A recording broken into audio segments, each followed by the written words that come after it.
तो जब मैं बहुत छोटी थी तो उस वक्त ऐसी खबरें बहुत आती थी कि दहेज के लिए बहू को जला के मार डाला, दहेज के लिए टॉर्चर किया गया, और उसी वक्त कानून भी बनाया गया था, ठीक है, क्योंकि ये चीजें उस समय पे बहुत ज्यादा थी।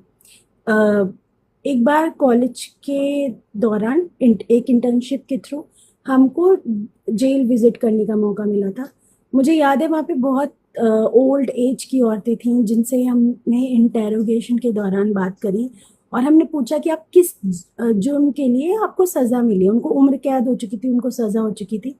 तो वो बिना किसी शिकन के, बिना किसी शर्म के, बहुत गर्व से ये बातें बोल रही थी कि हमने तो अपनी बहू को जला के मार डाला। और हम शॉक्ड थे कि ये क्या इतना नॉर्मल था? उस जमाने में इतनी नॉर्मल था। आपको उसकी सजा मिल चुकी है, आप जेल में हो, बट आपको उसका पश्चाताप ही नहीं है। ठीक है।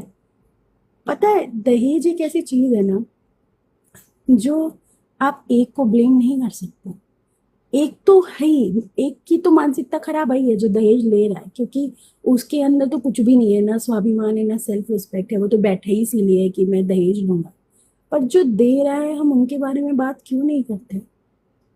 मैं बहुत छोटी थी और ये बातें सुनती थी ना कि ये वो मेरे माइंड में ये बात बहुत छोटे पे बैठ गई थी कि भाई दहेज वहेज दे के तो शादी नहीं करनी है। मैं हमेशा अपने घर में ये बातें कहती थी, मजाक में ना, लोगों से कहती थी। लोग बोलते थे फिर तुम्हारी शादी ही नहीं होगी। क्यों?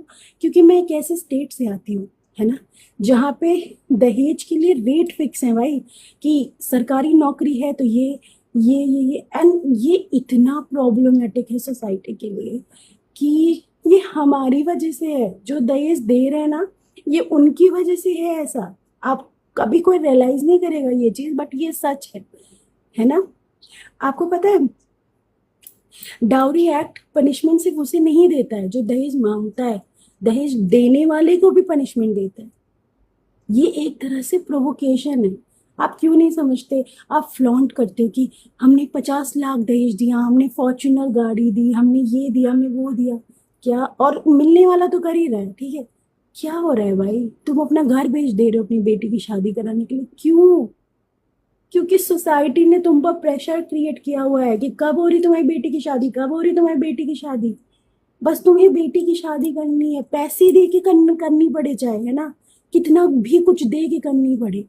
और तुम सोचते हो कि तुम इससे वो खुश रहेगी, इससे ससुराल में उसका दबदबा बना रहेगा। दबदबा नहीं बना रहेगा। इससे ससुराल वालों को ये लगता है कि भाई इतना इजी है इससे एक्सट्रैक्ट करना, है ना, तो हम तो लेंगे। तो मेरी नजर में जो दहेज दे रहा है ना और दहेज ले रहा है,